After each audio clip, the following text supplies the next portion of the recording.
안녕하세요.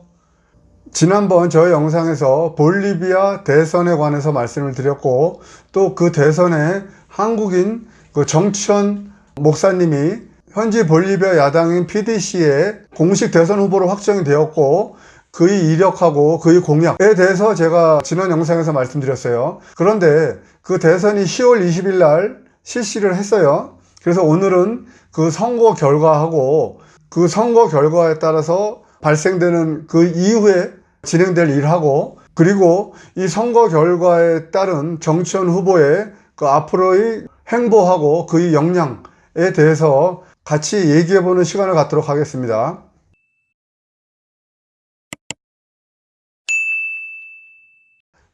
정치현 목사님이 후보가 돼서 1%대로 시작을 했는데, 최근에까지의 여론조사 결과는 상당히 가파른 곡선으로 올라갔어요.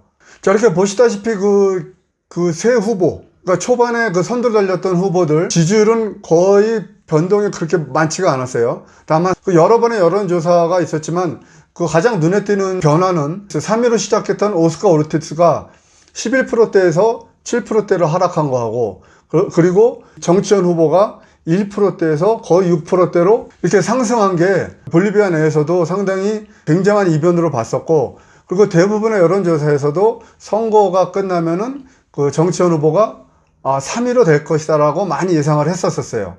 자, 근데 그 전에 영상에서 말씀드렸다시피 볼리비아에서는 50% 이상의 지지율을 확보하거나 아니면은 40% 이상의 투표를 받아서 그 2등하고 10% 이상의 차이가 나야 1차 대선에서 그냥 확정이 돼버려요. 그렇지 않으면 2차 대선을 12월 달에 1, 2등하고 해야 된다는 말씀을 드렸죠. 선거는 10월 20일 날 오후 4시에 마감이 됐어요. 그리고 8시경에 선거 개표에 대해서 공식적인 발표가 있었어요.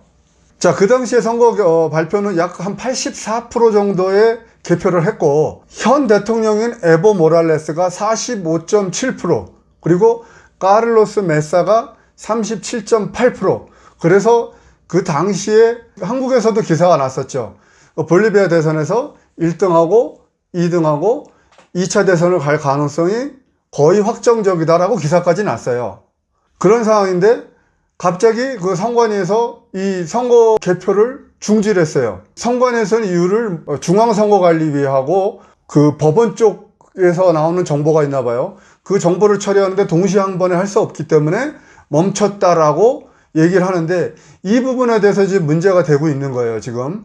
그 이후 열 몇 시간 정도의 이러한 그 선거 개표를 중지를 하고, 그 이후에 개표를 시작해서 다시 대표 결과를 중간 개표 결과를 발표를 했어요.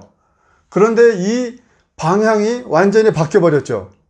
그러니까 그 전에는 에보 모랄레스 현 대통령하고 그다음에 카를로스 메사 전 대통령하고의 차이가 8%대. 그러니까 거의 그쪽 방향 자체가 그 2차 예선을 가는 방향이었었는데, 자, 이렇게 열 몇 시간 동안에 개표 중지를 하고 그 후에 다시 개표를 해서 그 다음에 발표한 게 갑자기 이 방향이 원래는 재선으로 갈 거다라는 그 투표의 방향이 갑자기 확 바뀌었어요. 그래서 그 공식 발표를 또 했어요. 약 95% 이상의 개표를 한 이후에 발표한 결과가 뭐였냐면은 에보 모랄레스가 46.86%, 그리고 카를로스 메사가 36.72%, 10.1% 정도로 에보 모랄레스가 이기게 된 거죠. 중요한 건 뭐냐면, 자, 40% 이상의 2등하고 10% 이상의 차이가 나면은 에보 모랄레스는 그냥 1차에서 확정이에요. 2차를 갈 필요가 없어요. 이게 굉장히 중요한 거죠. 10% 차이가 나느냐 안 나느냐가.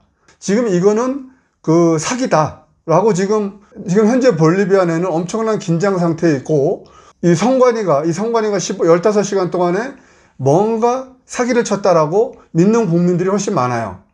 그래서 지금 일부에서 폭동 사태가 나고, 지금 현재 일부 선거 사무실을 불태우는 지금 폭동 사태가 지금 발생되고 있어요. 그러니까 지금 아직은 100% 공식적으로 발표되지는 않았어요. 그런데 만약에 최종 결과가 2차로 간다 하면은 폭동 사태는 일어나지 않을 거예요. 그런데 과연 에보 모랄레스가 이길 수 있을까? 왜냐면 기존의 그 여론조사에서 에보 모랄레스가 질 가능성이 높다라고 했고, 또 3위였다가 4위로 떨어진 오스카 오르티스 후보는 지금 카를로스 메사를 지지하겠다고 했고, 그리고 한국인 후보인 그 정치현 후보도 직접적으로 지지하겠다는 얘기는 발표는 안 했지만 간접적으로 카를로스 메사를 지지하겠다는 의사를 표명을 했어요. 그런 상황이면은 2차 가면은 에보 모랄레스가 질 가능성이 높죠. 자, 그러면은 투표 결과를 조작을 했는지 안 했는지에 대해서는 아직까지는 정확히 알 수 없지만은 이쪽 국제기구, 미주연합기구가 있어요. 선거관리를 참관을 했어요.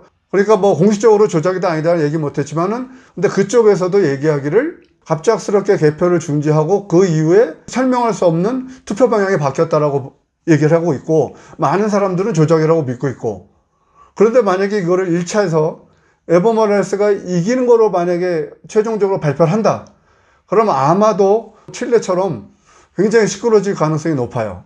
그렇다고 2차로 간다, 그러면 카를로스 메사가 이길 가능성이 높아지고, 굉장히 지금 그 긴장 상태에 있어요, 지금 볼리비아가. 자, 지금 이제 정치현 후보의 행보에 대해서 한번 얘기를 해볼게요. 1%대의 지지율의 8위에서 지금 예상하기로는 거의 9%대의 투표를 받아서 3위로 될 거다라고 하고 있어요.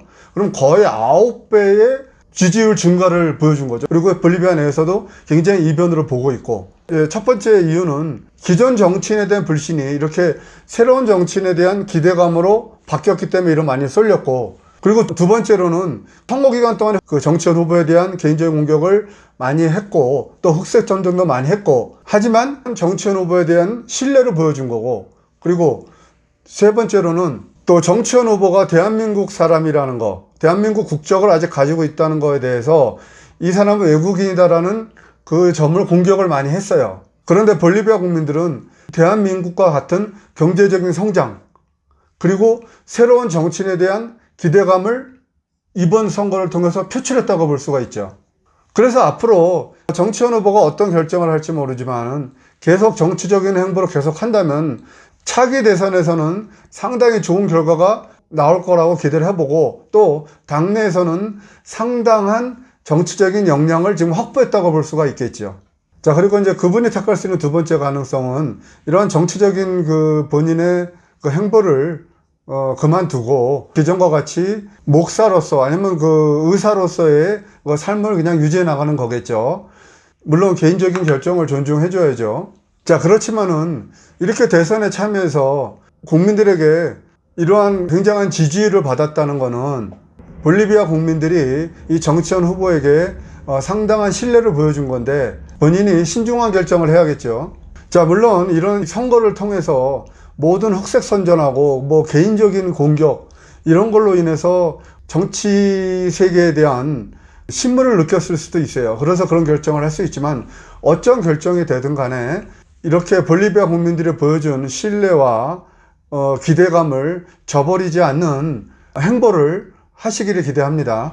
자, 오늘 영상을 통해서 이제 그 볼리비아 대선 결과를 봤고, 또 정치현 후보가 나갈 수 있는 방향에 대해서 얘기를 해봤어요. 어쨌든 간에 지금 볼리비아 대선 결과가 정확하게 나오지는 않았지만은 볼리비아 내에 어떤 이러한 긴장 상태가 폭발되지 않고 그 국민들이 만족할 수 있는 그런 결과가 나오기를 기대합니다. 그리고 정치현 후보님도 뭐 물론 대선 2차는 나가지 못했지만은 이렇게 괄목할 만한 성장을 한 거에 대해서 굉장히 축하를 드리고, 굉장히 기대 이상으로 성공을 한 거에 대해서 일단은 축하를 드립니다. 그리고 앞으로 행보에 대해서 신중한 결정을 하셔서 볼리비아 국민의 한 사람으로서, 또 대한민국 국민의 한 사람으로서 부끄러움이 없는 결정을 하시기를 바라면서, 자, 이 영상을 여기서 마치도록 하겠습니다. 그리고 구독, 좋아요 잊지 마시고요.